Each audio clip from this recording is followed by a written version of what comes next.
Does that work for you for the timing? Yes. I'll start. Okay, good morning everyone. Please be focused because I'm going to convince you to read this book. I feel like you hit me in like seconds. Okay. Today I'm going to talk about my book, The Joy Luck Club, which is written by Amy Tan. And look at this picture. What do you expect to see in this book? Is this a woman or is it a man? They are both women. Ah, okay. Guess their relationship here. Mother. Mother and daughter, because they have gray hair and black hair, right? And they are hugging, so they might be family. Okay, so the reason why I chose this particular text is because one, when I see this book, there's a girl with the right dress. I can easily tell that's a Chinese dress because it's really a traditional like New Year thing. We will put on a new red dress to welcome the New Year. So I was like, okay, this is about my culture, so I need to read it. And the second one, when I open the book, it talk about the mother and daughter relationship, and I'm kind of homesick back then. So I think about my mother and I want to really explore more about the book. Okay, so I told you about how struggling it is to read the book, to start the book, because look at this. So I put it into color blocks to show you how complicated this book is. So we have, this Joy Luck Club started in, it's located in San Francisco. And there are 4 women came from China. And they end up meeting in San Francisco and start to play the mahjong, which is a traditional board game. Like, people will get around to play this game. But the more important thing is to talk about their life, talk about their experiences, and talk about how annoying everyone is in their happening in their life. So the picture I found kind of correspond to the color I put. So let's see. Here is the main character. I put them all red is because the mother recently died. So the daughter will speak her story. I'm sorry. So they are all red. And the second yellow one, let's see just this one, is the mother too. And I put the lighter color as the daughter. And look at this pattern. You will see like 3 blocks of the red characters. So they are the main character in this story. So it's like starting with the daughter, and she kind of find herself in the end. And the storyline is really like complicated because it's like, look at this, like mother, daughter. So it's like so many things going on in this book. So but you can see like how little the daughter's perspective is. So you can see kind of the main point of this book is the mothers. Their stories in China, how they end up getting into America.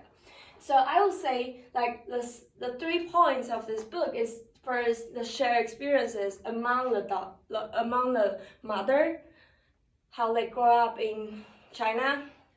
Also among the daughter, how they raised up in America while indulged in the Chinese culture. The second one is the balance with, I would say balance and conflicts between the mother and daughter. And I will explain more about it in the following pages. My reading strategy. So there are 2 I have. One is keep reading like Susan, because some words will show up you don't know what it is, and when you keep reading, you will figure out what it means in the end of the day. And the second one is the pause, because you can see how like frustrating it was when like so many blocks, right? And can you tell me how like at least how many people's perspective was told in the story? You remember? 8. Yeah, at least 8. Sorry. 8 people. Yeah.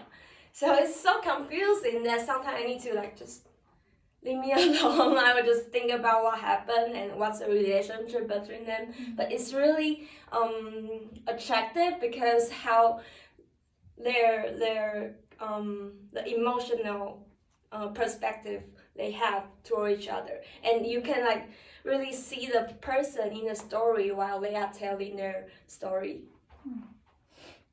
And lesson I learned, there are 2 lessons I learned. The first one is your hidden part can be found once you open up your mind. So remember I talked to you about the daughter whose mother just died recently. So she kind of like in the beginning she was afraid that she didn't understand her mother enough to tell about her story, and she ended up going to China because her mother somehow have some more children in China. So she went back to China to find them. And the moment, like it's the end of the chapter, but the moment when they meet to each other, here is the paragraph from the book. So I look at their faces again and see no sign of my mother in them, but they still look familiar. And now I also see what part of me is Chinese. So it was like when she was in America and she couldn't find her Chinese part, but when she finally get into a place and see the family, it's like finding a part of herself back. It's like really, I can't really relate it to it because when I come to America, I was like, this look familiar to me, and I kind of find myself back. Like American part, like the more fun part, like back to myself. The second lesson I learned is how a mother really think when there's a huge generational and cultural gap. While I was reading this book, I thought I'm a mother. Like I want to scold the daughter, like how they react to their mother, how they speak, and because it's like they are not reacting like a traditional Chinese woman, you know. You need to be polite, you need to like be patient to the parents, but how they respond in this book is like American style. I was like, you shouldn't be doing this to your mother.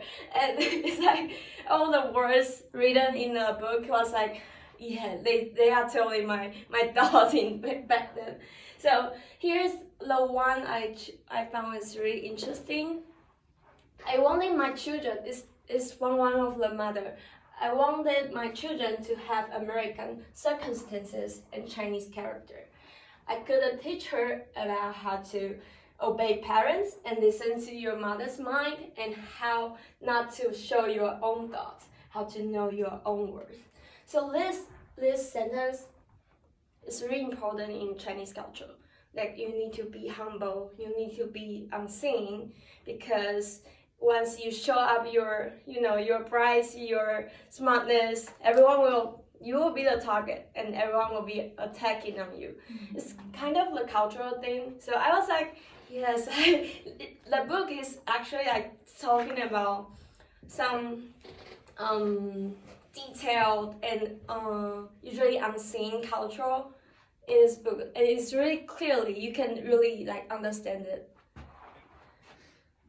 The elements of the culture. Okay, the 2 elements. It's not new for me, but it's really interesting when I see it in a book.